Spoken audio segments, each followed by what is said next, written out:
¿Cómo están ustedes? Buenas tardes. Bueno, ¿qué expectativas tiene para la jornada de la mañana y qué es lo que sabe respecto del poroteo? ¿Se llega a los 2 tercios? ¿No se llega a los 2 tercios? Somos moderadamente optimistas, creo que hasta último momento no se va a saber, va a depender probablemente de alguna ausencia.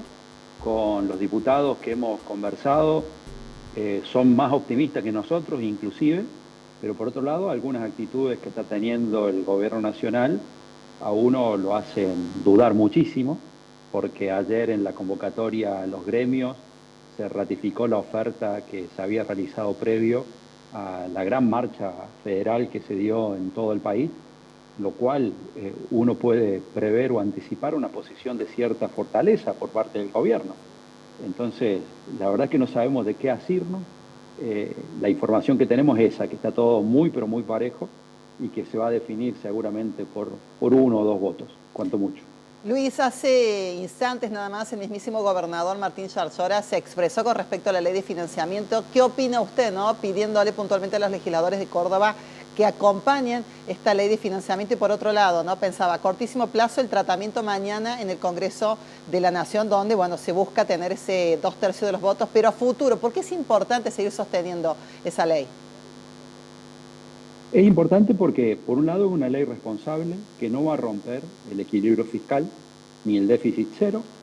Es una ley que a la universidad argentina le da previsibilidad y certidumbre en cuanto a la planificación, por lo menos de corto y mediano plazo, que es algo que no hemos podido hacer en estos 10 meses, y que por otro lado, de alguna manera, recompone una parte del nivel salarial perdido, tanto de docentes como no docentes, que está en un nivel superior al 40% del poder adquisitivo de los ingresos que tienen los trabajadores de la universidad y que está impactando fuertemente en la calidad académica de las casas de altos estudios, tanto en la formación de nuestros futuros profesionales en cada una de las carreras, como en la producción de conocimiento y el vínculo con la comunidad.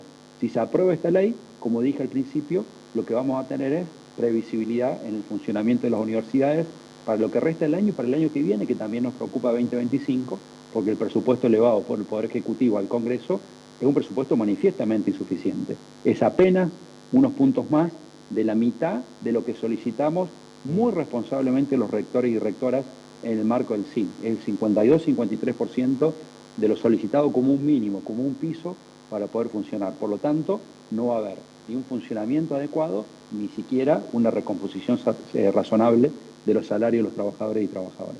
¿Cómo le está yendo a la Universidad de Villa María en este contexto, más allá del 270% de aumento que se dio después de la primera marcha ya en abril para los gastos de funcionamiento? Pero claro, siguen atrasados los salarios de docentes y no docentes. ¿Cómo está funcionando la Universidad de Villa María en este contexto? El 270% fue muy bienvenido, pero recordemos que el punto de partida fue muy, pero muy bajo. El punto de partida fue pensado en septiembre-octubre de 2022, cuando se planteó el presupuesto 2023.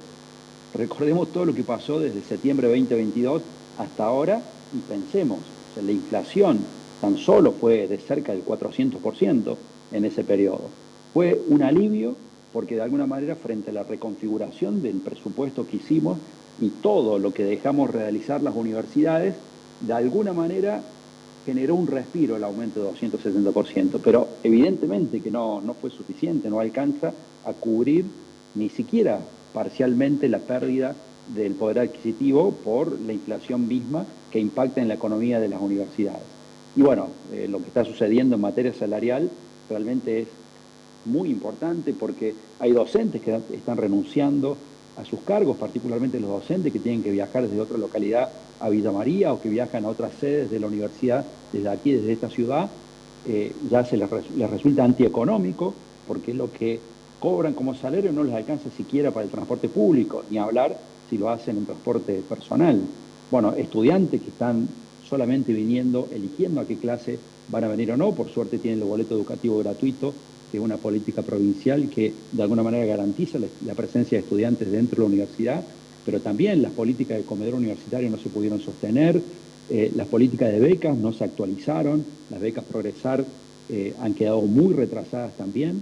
Entonces son todos los claustros, docentes, no docentes y estudiantes, quienes estamos en serias dificultades frente a una situación económica que entendemos que es generalizada la crisis, pero realmente que sobre los hombros de los universitarios y universitarias está cayendo con mayor peso esta crisis, y por eso estamos en una situación de alerta, de reclamo y de visibilización respecto a lo que nos está sucediendo. Luis, en esta cuenta regresiva con respecto al tratamiento de mañana, allí en el Parlamento, y desde que anunció el veto también se plantearon otras decisiones desde el Ejecutivo Nacional, por ejemplo, el arancelamiento para los estudiantes extranjeros, según entiendo, el final de este fondo fiduciario que servía para actualizar y promover las becas Progresar. ¿Hacia dónde va todo esto en un marco de acción rápida, no?